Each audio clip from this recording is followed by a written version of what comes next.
Yeah, that is probably the worst thing you could do to get a degree in something that you find out, okay, I'm not doing this anymore, Yeah, or this I'm isn't not me. gonna do this for the rest of my life. Yeah. That's a lot of money down the Yep. toilet, so Yeah, we don't want that. you know.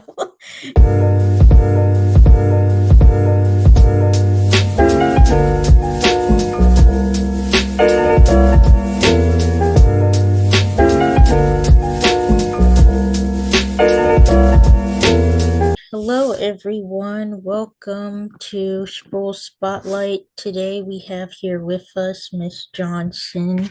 Hello, Miss Johnson. It's nice to see you today. Hello, Kayla. Thank you for having me.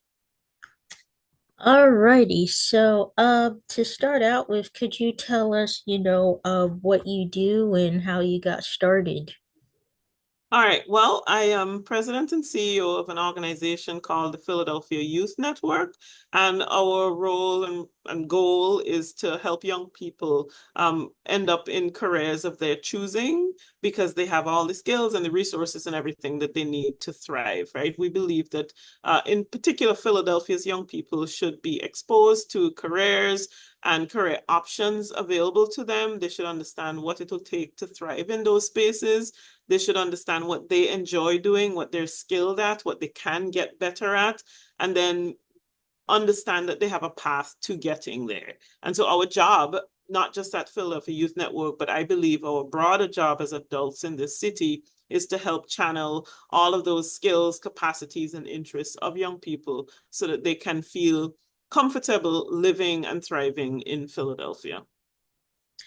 Well, that's amazing. And one of the things that I do like about that is that you help to train them in areas that they are interested in. So it's not just regular job training. Is it like specified towards whatever career they want to go into? Yeah, so I would say that we're on a path toward making it exactly what they're interested in. I would say if you think of a I don't know, continuum of career exposure, it starts with just introduce you to what's available, right? It doesn't necessarily have to be what you're interested in. So that you at least have an understanding of jobs, careers, training programs, educational, requirements and those types of things.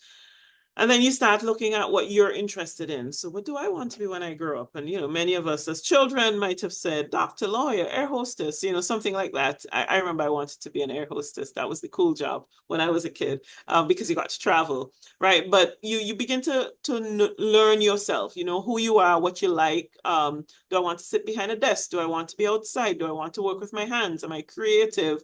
Am I analytical? What is it that's driving me? Where do I find joy? What how do I light up? What makes me light up? Yeah. And so you get to all of those pieces. And so then you begin to think about, okay, now that I'm interested in hypothetically accounting, how do I get some exposure to an accounting, office or to an accountant? And then let me see, is this actually what I want to do? Or am I bored out of my mind? Or am I fascinated and excited by numbers, right? So Yeah. you start with this general exposure, and then you get to, okay, who am I? What's my interest? Let me get some experience in my interest area. And then you make an assessment. Did I like it? Did I not like it? Was it everything I hoped for? Was it not? Is it that I'm chomping at the bit to get to work in this field because I'm so excited, right? And that's the point at which we want to get kids.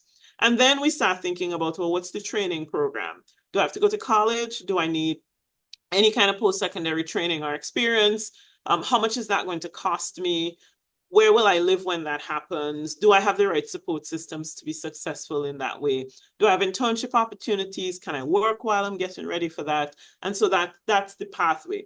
So in my ideal world, we will get to the point of I have really strong interest in the culinary field. How do I get exposed to a restaurant, to a chef, to a caterer, and begin to build from there. So I think that's a long answer to many of our young people, because they're mostly high schoolers at this point, have identified an interest area, and we do our best to match them. I would like to see even more purposeful matching where we have the commitment to the young person that if you're interested in X, we will find you an internship in your field that will get you to that next level in your decision making process. But we're not So quite there yet. okay, so it starts so they start from high school and then does is there like a certain end age? Like do they end like are they usually out of the program by say 23 or is there a certain range? Yeah, so PYN as an organization supports young people from 12 to 24. So middle school programming is very much an after school program. You get all the academic supports that one would expect from an after school program, but there's this layer of career connected learning on top of that. So young people who come through, as middle schoolers, 12, 13-year-old bushy-eyed kids, they're they get some exposure. So they'll have guest speakers, they'll do some job shadowing, they might tour some businesses as they begin to explore even what a profession is. Those young people then, the goal is for them to move into the high school programming where they'll have internships in the summer, typically about 6 weeks, and then they'll have some school year internship experiences, similar in terms of total number of hours, about 120 hours, but spread over more weeks because they're in school and they have other commitments and we don't want to overwhelm them. The goal for the school year piece is to keep them connected to adults who are caring, adults who are on that professional path, adults who see themselves as mentors to the young people to help them along this career journey. So there's the summer experience, the school year experience, and that flows from one summer to the next. So ideally, a young person will be in an internship when they're in their rising ninth graders, and they'll do that until it's time for them to go to college. Now, we do have programming for folks who are out of school. I don't know if you've ever heard the term opportunity youth, but in our workspace, it really means young people who are age 16 to 24, typically, who Mm, are disconnected from both school and work. So they may have dropped out of school, or they may mm, have finished school, but just not be working or not be on a specific path where they know, okay, in 5 years, this is what I'm going to do. I'm working here, right? And yeah. we have an incredible number of those young people in Philadelphia. I believe there's something like 30,000 young people in that category in Philly. But the good thing is that the majority of them have a high school diploma. So Yeah. they are able to get work. They just don't have the systems around them that help them see, okay, this is where you can go and what you can do. And a lot of times when they are working, they're working in essentially dead end jobs. Even if it's retail, I think a lot of times we think of retail as a dead end job when in fact it is not a dead end job. There are people who have done very well. There are companies, I mean, think of the Walmarts and the Sam's Clubs of the world that have thrived as retailers. But Mm. people move from being a cashier to being a floor person to being a bakery assistant to being a meat person, to learning building trades because there's so much involved in large companies like that. So we have opportunities for young people in that opportunity youth category where they can get to a couple of these retailers, for example, on a track that is introducing them to that career and helping them see a path where they could actually live and earn a sustainable wage through there. So the opportunity youth is the kind of third bucket of young people that PYN supports. I really, yeah, and I like that term, the opportunity youth. I think that's a great way to describe how what a lot of young adults, the stage that they're in right now, they're kind of in a space where it's like, do I want to go to college or do I want to go to a maybe a vocational school or like I don't know what to do at this point because I already have my high school diploma, I got that done, but is college right for me? So Right. it's great that you guys are there to kind of help guide them, where it's like you have these different options that you can pursue. And can Yes. you just tell us a little bit about your experience in at that age? And is this kind of the reason why?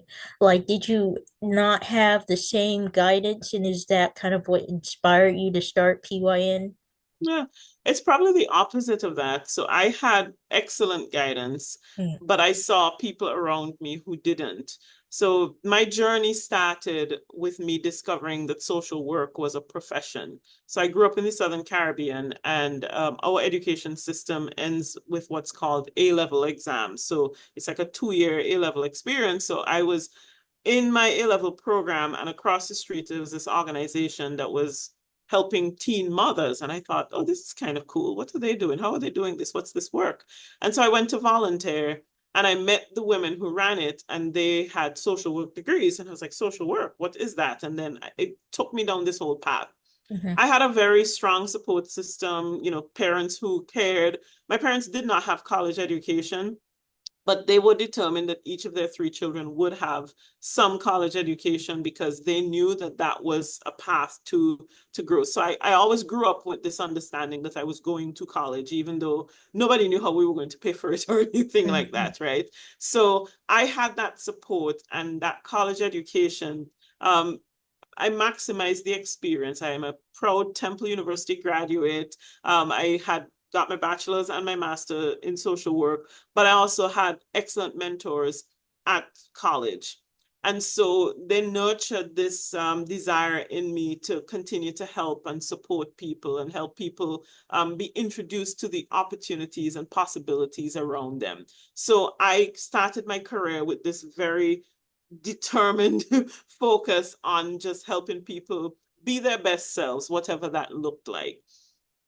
Much of my experience was in workforce development and youth development and education. And so this position, which I've been in for just over 15 months at this point, is really the marrying of those three things, right? So it's workforce development because obviously we're preparing young people for workspaces. It's youth development because we're helping young people be their best selves, use all of the assets and strengths that they have, understand their challenges and build on them. And it's education because no matter what you do, you can't avoid having to learn something more, even if it's just a skill with your hands. You still have to know step A, step B, step C, and get into the results. So my position and philosophy around this comes from I knew I had all the help and I had people who believed in me and helped me see that I could be what I wanted to be. And I believe every young person needs to have somebody in their corner, even if it's just us. We Hmm. will be in your corner and we will help you figure out. If you want that thing, we're going to help you navigate to get there. And if there's a challenge or something you have to work on, we will be honest with you about what you have to work on, but we're still in your corner and supporting you. So that's kind of how I came to my journey. That really is amazing, and I like that's it is truly great what you guys are doing for these kids because a lot of people they don't have that support system there, and they have a lot of talent. Like they can Yes. like there are tons of young people who have like there are so many things that they could be doing, but they don't have someone there to kind of inspire them and let them know, you can do what you want to do if you work Yeah. hard, and you can use those skills for something good. They just need someone there to kind of be there to shape it and mold it into Yeah. whatever it is they're doing. And I want to ask you, what kind of changes have you seen developed in the individuals in the program from how they first came in to how they, ended up? Yeah. So I would say one of my favorite things is when a young person says to me, oh, I didn't know that was a job. Oh, I didn't Mm. even know I could do that. Oh, did you see what such and such did? Like, that's so cool. How do I learn more about that? It's that curiosity and that sense of self-awareness and that sense of self-confidence that I've seen over and over and over again with our young people. That's what brings me joy. I've seen young people start off with a summer internship and get hired on into part-time positions that now add some economic to additions to their lives, right? While they're going to college part-time or contemplating what their next steps are. I've seen kids get excited about the building trades, just rotating through different ones. There's one program that we work with where it works with girls and it introduces them to the trades.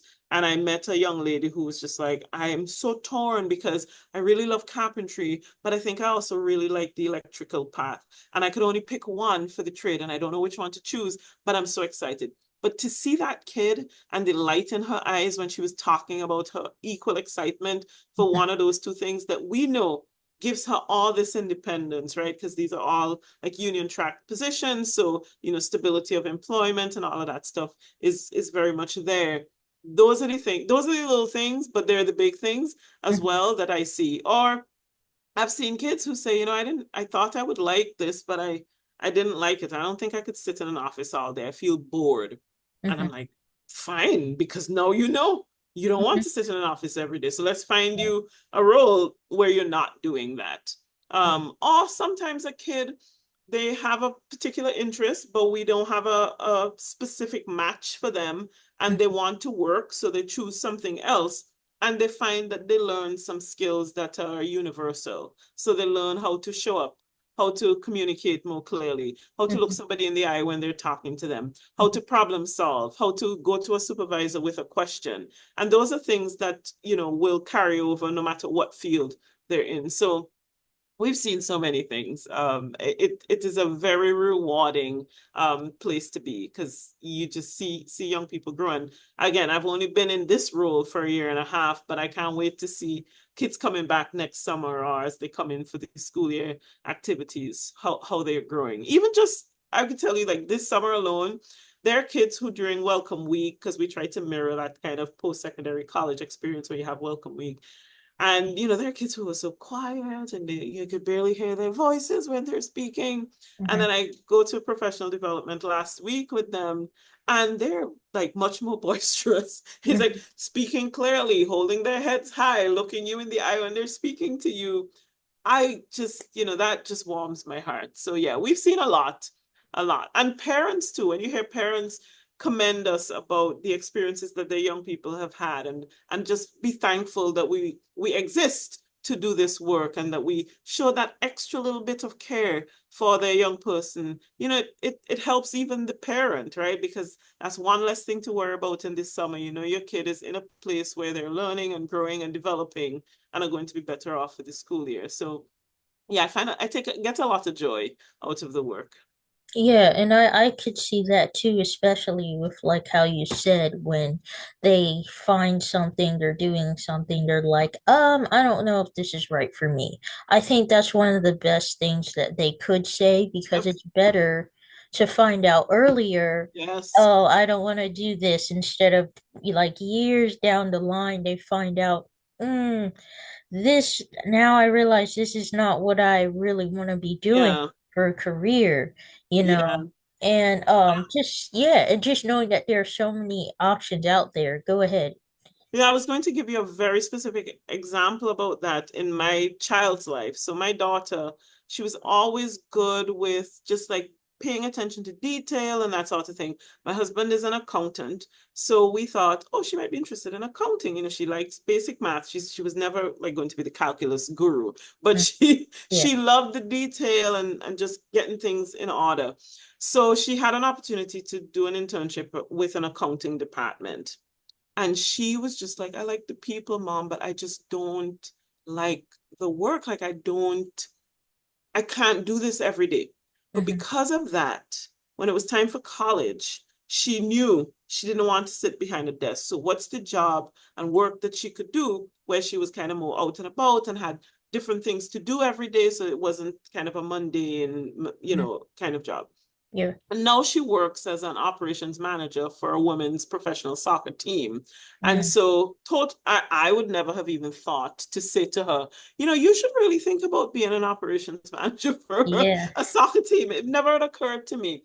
But because we focus on her really knowing who she was and what she wanted and what would bring her joy, she was able to, and also to be confident to say, I don't like it. Not, well, dad's an accountant and it's a good job and it pays well. So maybe I should. She didn't do that. She was able to take a little bit of a risk and it paid off for her.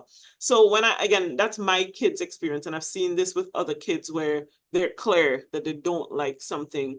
It just helps you avoid, college debt in the Yeah, wrong field. I mean, that is bad enough, but at least yeah. get it in something that you enjoy doing. Yeah, yeah, that is probably the worst thing you could do to get a degree in something that you find out, okay, I'm not doing this anymore, Yeah, or this I'm is not true. gonna do this for the rest of my life. Yeah.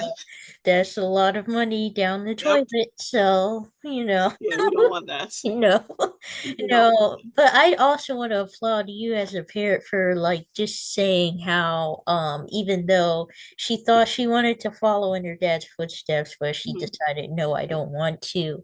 And because a lot of parents they tend to try to there are those who try to live their dream through their kids and they Yes. try to Yep. do they don't push them to do what they want to do, but they push them to do what the parents want them to do. It's true. So yeah, and so I applaud you for just being that supportive and knowing that look, you have so many options. There are different things that you could be doing. It may not be an accountant. It could be this. So yeah, that was an amazing testimony. So next thing that I want to ask you about is the program. It's a huge success, but what are some things that you do to kind of stay level-headed and always, looking for ways to improve yourself and the program itself? So personally or professionally? You can start out with professionally as far as the program goes. Yeah, so I have been accused of being a perfectionist, and Mm, it is true. I try, I really do try, but we have a theme this summer, and it'll probably continue on. It's the gold standard, right? mhm. It kind of came up in a meeting as we were planning, and it stuck, right? So it became the theme for how we do business, and the idea is that every young person, every parent, every fund, whoever interacts with us around this program has to feel like they were getting a gold standard experience, particularly the young people. Well, their parents too, right? Because, parent calls to sign a kid up or something. We should be getting back to you within a certain time. We should follow up with you like we promised. We should email you professionally. We should call you professionally. Like Mhm. everything that we do must have a touch that says excellence abounds, right? This is not subpar. This is not, oh, you're a Philly kid, so we could treat you however we choose. Mm, None of that, right? Like that does not apply. mhm. And so as that becomes the standard, it means that we're always looking for ways to tweak and improve. Like I just met with my executive VP yesterday, just talking through, okay, what did we think worked this summer? What did not work? What, so yeah, what worked? What could take some improvement? And Mhm. maybe something that we have some questions about, right? It's not even about it worked or it didn't work, but maybe there's a missing piece that needs to be tweaked. And so, as a whole team next week, we're going to be sitting with all the categories and all of the what worked, what didn't, what Yeah, we could do differently, and what's the questions we have.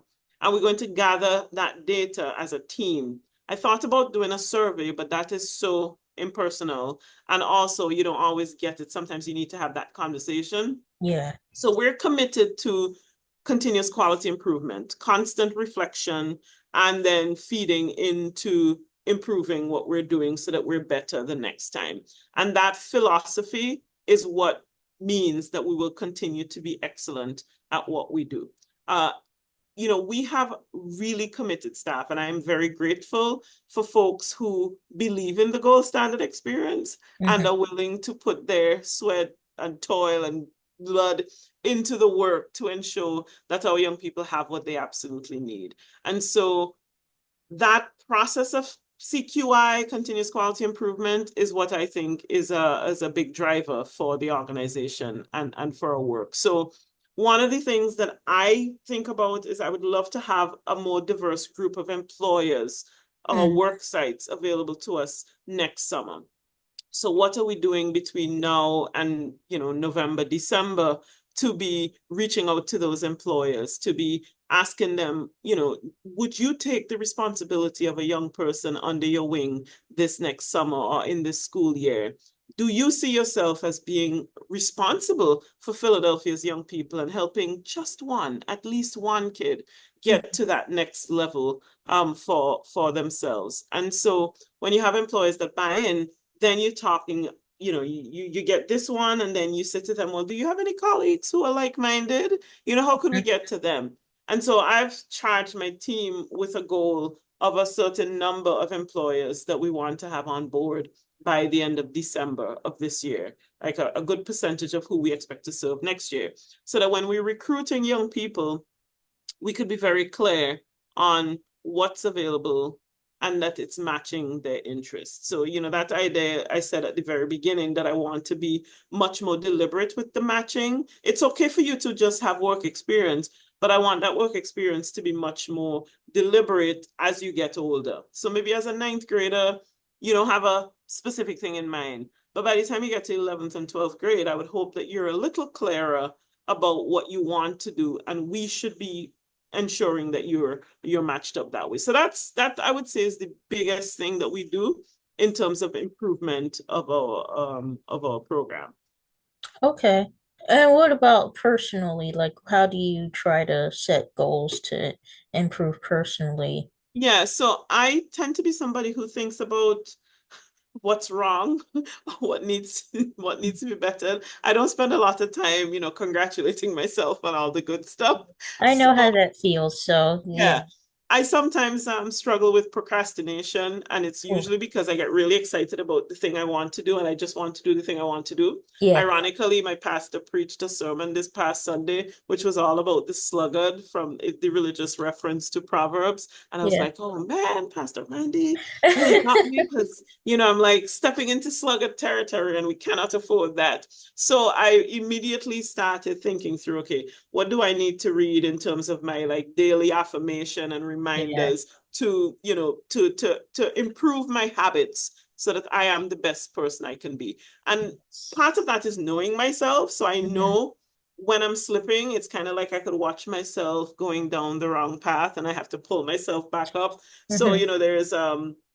there's an app I subscribe to called Blinklist. It's a subscription and it summarizes just some key books. I'm particularly interested in things like performance management and leadership. So those are the books that I tend to listen to. Yeah. And so it summarizes these books into what they're called blinks. So they're like very brief summaries of different key points in a book. So you kind of get through the gist of it and you don't necessarily have to read the whole thing. So Yeah. I already subscribe to the like how not to procrastinate Yeah. on Blinklist. So those are books that I am beginning to listen to. So that's just one example. I have a coach that I talk to in waves, right? So it's not like I see her every week or every month, but there are points in my professional life where I know I need some extra support to help me reset my thinking, reset my sense of purpose, reset my drive, because sometimes you get bogged down by the day to day, and sometimes I forget why I'm doing this or what I love about this work, because every day is not, like sunshine and roses. Yeah. And so she helps ground me in reminding me about why I'm doing what I'm doing, resetting myself, acknowledging some of my successes so that I am, reset to do the work that I am called to. So those are kind of a couple of the things. And sometimes I just have a little fun. Like sometimes I just take a weekend and I veg out.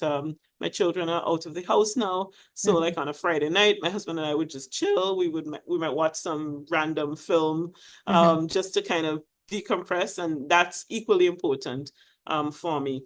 I also am a runner.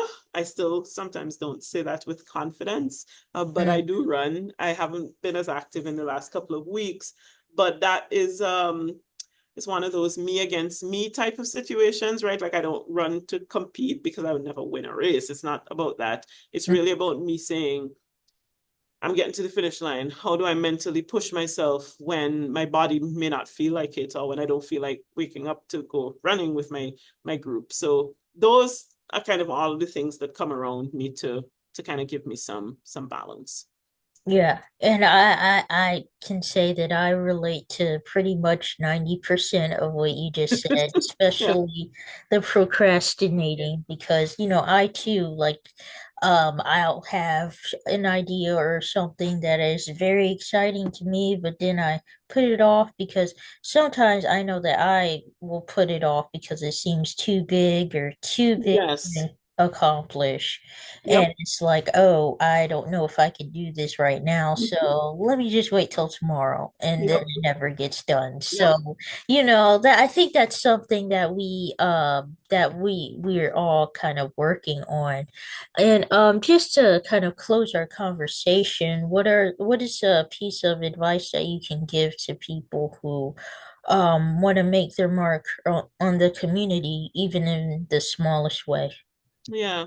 Um, I was just on a call earlier today talking about like what's some of the biggest challenges with leadership today. So I would say one of the things is this lack of authenticity. So I think if you want to make a mark, you have to know yourself, be true to yourself, and do everything authentically because that's what will get the community buy-in, right? Everybody doesn't have to agree with you, have to agree with your approach, but you have to be honest with yourself and with others. And I think that will go a long way to getting buying from people so that you can actually take collective action. I think we have to remember that none of us is an island, right? We Mhm. cannot accomplish mass change by ourselves. We Mhm. need partners, we need supporters, we need people who believe in us, we need funders, we need, sometimes you need some political connections and support. So never think of, if you want to make change, don't stand alone. Get your village, get your people who will come alongside you and help you get to that next thing. I would say a third thing is to trust the people that you're wanting to serve, right? So a lot of times we come with the idea and we think we have the solutions, but we don't have those same lived experiences. We haven't necessarily walked in the shoes of the people that we say we want to help. And so I found that it's important to listen to the people who I'm supposed to be serving or helping because they often know what the solutions are. They may not necessarily have the resources to accomplish the solutions, but they certainly know what it is that they need. And so if we listen and respond, then again, you get more buy-in and then you get more people on the path together. So yeah. That's good. That's very good. Now, I guess that concludes our interview. Are there any last words or anything that you want to share? I mean, I guess just always be your best authentic self. I think that is there's too much of there's too much duplicity. There's too much, I'm just siding with where the crowd is shifting in this world. And I think it's affecting us from, the highest levels of politics to the kind of lowest levels of community. We have to be real, be honest, have integrity, do good. Yeah, absolutely. Well, thank you so much, You're Miss most Johnson, welcome. for talking with me today. I really enjoyed it and I learned a lot. Thank you. And also just for what you do with PYN, you're definitely making a change for the youth, which is very important because that's the youth of our future Yeah, adults. So we need to make exactly. sure, yeah, we plug into them. So thank you once again for joining me today, and I hope you have a good one. Thank you very much. Happy to be here.